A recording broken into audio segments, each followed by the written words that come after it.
Bangladesh Sri Lanka series এখন বেশ রোমাঞ্চ ছড়ায়। দুই দলের মুখোমুখি লড়াই দেখা যাবে আবারও। লঙ্কানদের বিপক্ষে পূর্ণাঙ্গ সিরিজ খেলতে আগামী জুনে 1 মাসের বেশি সময়ের জন্য দেশটির সফরে যাবেন টাইগাররা। 2017 সালের পর প্রথমবারের মতো শ্রীলঙ্কায় 3 সংস্করণে সিরিজ খেলবে বাংলাদেশ। আগামী বছর ভারতের সঙ্গে যৌথভাবে টি-20 বিশ্বকাপ আয়োজন করবে শ্রীলঙ্কা। তাই এই সফর বাংলাদেশের জন্য একটু বেশি গুরুত্বপূর্ণ হবে। শ্রীলঙ্কার 4 শহরে 5 ভেন্যুতে হবে 2 টেস্ট, 3 ওয়ানডে ও 3টি টি-20। আগামী 15 জুন শ্রীলঙ্কার উদ্দেশ্যে রওনা দেবে বাংলাদেশ দল। শ্রীলঙ্কায় সফর শুরু হবে টেস্ট দিয়ে।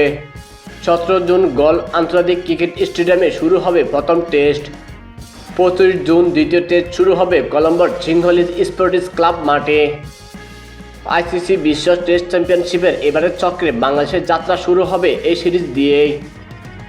কলম্বোরই আরেক ভেন্যু প্রেমদাসা স্টেডিয়ামে প্রথম 2 ওয়ানডে 2 ও 5 জুলাই।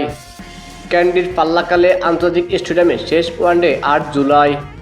ওডিআই ফরম্যাটের সব ম্যাচ হবে দিবারাত্রির। 10 ও 13 জুলাই প্রথম 2 টি-20 অনুষ্ঠিত হবে ডাম্বুলায়। এরপর দুই দল কলম্বোয় ফিরে 16 জুলাই প্রেমদাসা স্টেডিয়ামে খেলবে তৃতীয় টি-20। এর মধ্য দিয়ে বাংলাদেশের লম্বা সফর শেষ হবে।